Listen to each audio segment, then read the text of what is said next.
It's the Real Estate Show.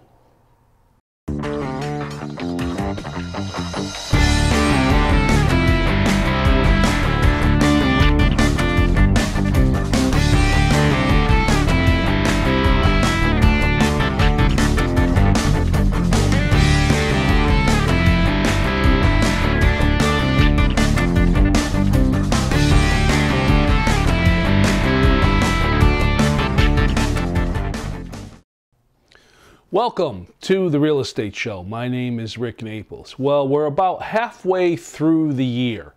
So how are we doing? I mean, what is the comparison of this year so far compared to last year? Are the markets recovering? Are homes selling faster? Or is it still taking a lot of time when a home goes on the market? What's going on with interest rates? I mean, what's happening? Well, all the statistics have come out. We've taken a look at the first quarter. So on this show, we're going to kind of look at what the predictions were, where we were, and where we're going. But first, let's take a look at this.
As a realtor, I have an opportunity to talk to, of course, many clients that are in the process of either purchasing a home or in the process of listing their home for sale.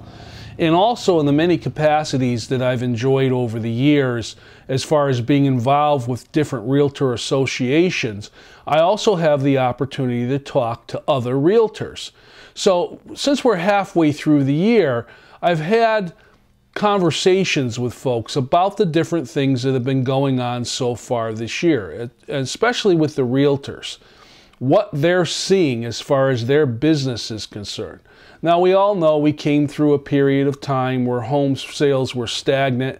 There was a huge real estate bubble, as they talked about, lots of foreclosures coming on the market, lower inventories, It was taking a little bit longer to sell homes. But what's happening, especially in our state and in our local area? Well, I'm happy to report that things are starting to turn around. It's not happening as fast as what was originally predicted, but we do know that interest rates have been holding steady. And even though the long-term interest rates for a 30-year mortgage have started to tick up just a little bit, there still is a lot of stimulation to the market as far as incentives with low interest rates. One of the areas that is not increasing is the first-time buyer market. A lot of folks that are getting into purchasing a home, their very first home, are finding that the mortgage challenges are still a little bit difficult. And of course, as we covered on a previous real estate show, one of the hardest parts about obtaining a mortgage is meeting the down payment requirements. It's saving that money for that down payment. But there are still a lot of folks out there looking to purchase a home. And halfway through the year, we're starting to see the inventories, or the homes that are available, more and more coming on the market. Now, the Connecticut Association of Realtors publishes what's going on in our state, Connecticut, as far as statistics, what they're seeing in closed sales.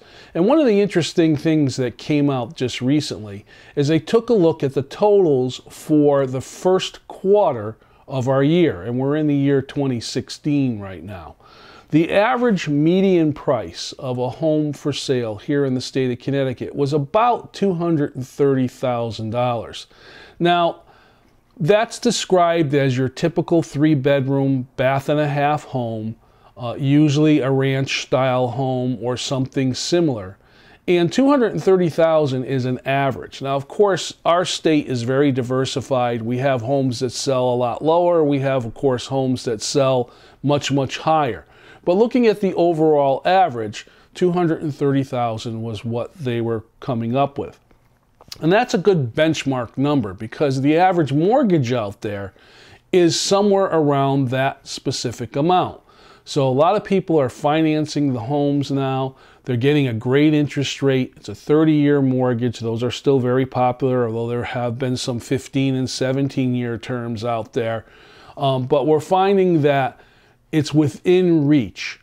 Having said that, one of the other statistics that came out from the Connecticut Association of Realtors is we've seen an increase over last year in single-family home sales of about 15%. Now that's right on track to where the predictors were for this particular year.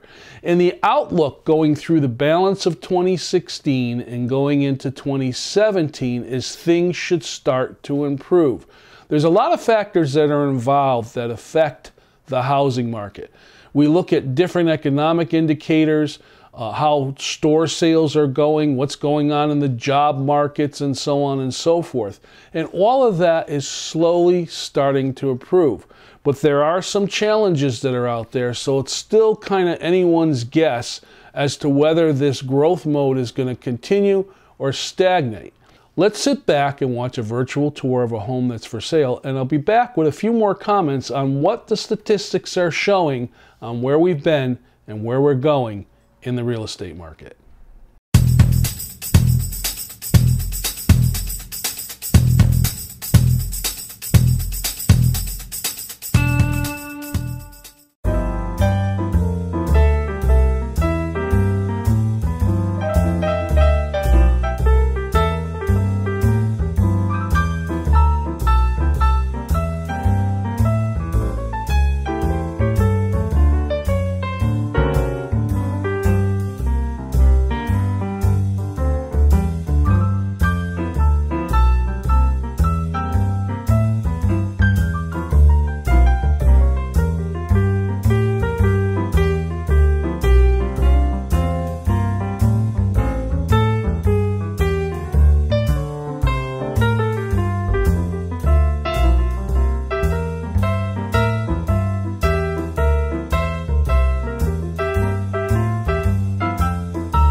In the previous segment, I just talked about the average median price here in our state, according to the Connecticut Association of Realtors, of $230,000. And I also said that single-family home sales have increased about 15% over what happened last year at this time. And of course, I don't want to forget condominiums. What's going on in the condominium market? Well, the Connecticut Association of Realtors did take a look at condominiums, which have their own sets of challenges as far as purchases are concerned. And the average median price for a condominium here in the state of Connecticut came out to $142,501. Let's just say $143,000. Was there an increase in condo sales? Yes, there was a slight increase over last year.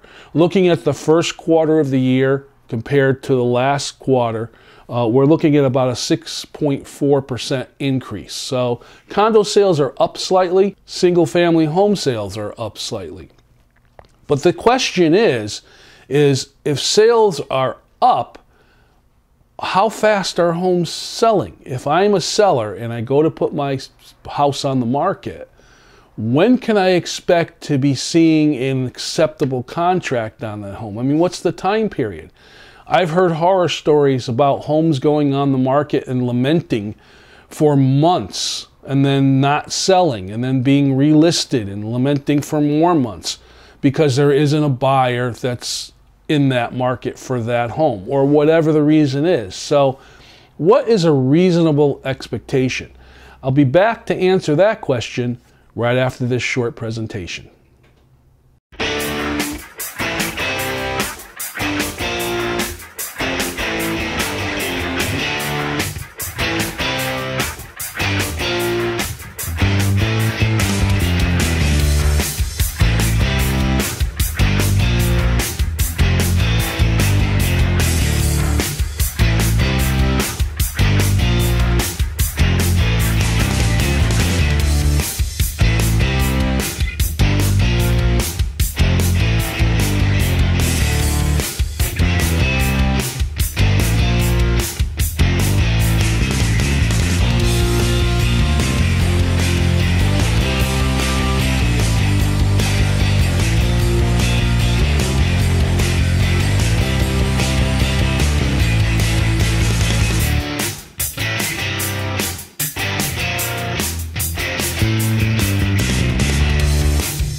As a realtor, we have all kinds of tools that are available to us to look at a market, and specifically a market in a certain county within our state, as to what's going on with home sales in that particular area.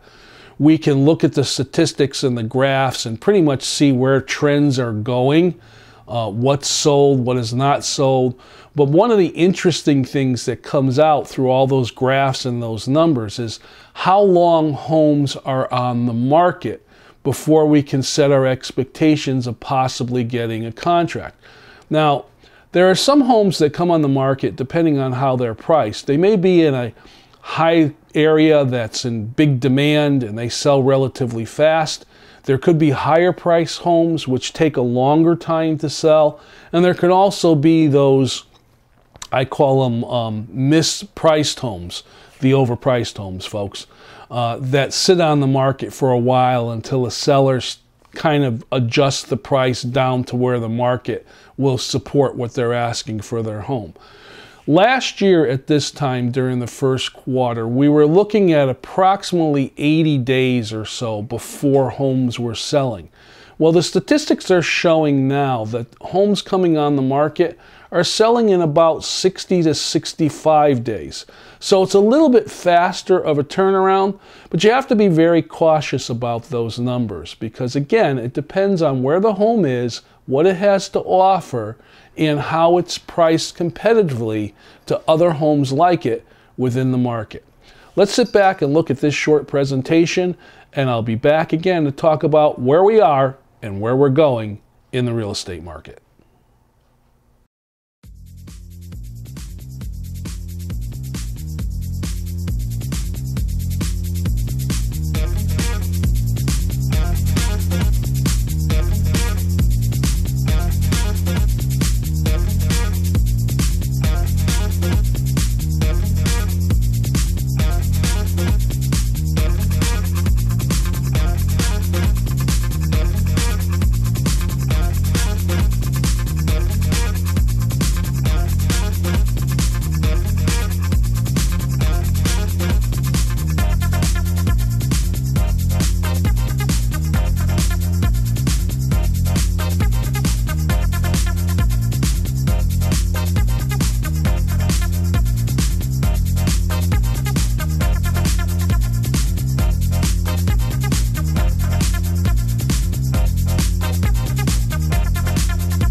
Someone had asked me just the other day about what was going on and what I was seeing, and I have an opportunity, a unique opportunity compared to other realtors that are out there, in that I did serve as a past president to a local realtor association, and I serve currently as a director on the state association. I do go to a lot of networking events, which are realtors meeting with mortgage officers, and of course there's tons of conversations going on about the industry and the business and where things are going and what they're experiencing. And a lot of realtors are sharing with me that they're busy, that they have found this year so far to be better than last year at this time. Now, I think that's because we're getting a more positive feel about the Connecticut marketplace, and there's more confidence in buyers and sellers as far as the real estate market is concerned. There are a lot of variables that are involved in the real estate market as to how it's affected, but as we see other industries increase in sales and we see the job markets starting to improve, we see the housing market follow right along. Now, of course, right now, our state at this particular time is going through a little bit of a budget challenge. That budget is affecting a lot of state employees. It's also affecting some other businesses that are linked to that. And there's a number of potential layoffs that are going to happen. When you have large amounts of layoffs in big organizations, those can affect very specific areas as far as homes for sale and times for homes to be purchased. So we need to kind of keep our eyes on that as to what might go on. But all in all, halfway through this year, we are seeing an improvement over the same time last year in our state. And again, it's not as fast as originally predicted, but it is slowly coming along. Now let me talk about foreclosures. We had a glut of foreclosures here in our state. And I talked on one real estate show about what I called the shadow inventory. And I defined what shadow inventory is. And just as a review, shadow inventory are homes where the owner of the home is anywhere from 60 to 90 days behind on their mortgage payment. That means that their home possibly will go into foreclosure and come on the market as a foreclosed home. The good news is there are a lot of programs to help people that find themselves in that situation to try and keep them in the homes. So we have seen foreclosures decrease, but there's still a percentage of them that are on the market. This also opens the question that I get a lot, are foreclosures a good buy? And I always say it depends. It depends on the home and what the situation was and what the home is being offered at. There may be a good buy out there, there may be not. And as I've always promoted here on the Real Estate Show, if you're a buyer looking to purchase a home, obviously speak to your realtor. They know what's going on in the market and they can advise and guide you when it comes to the types of homes you may be interested in putting an offer on.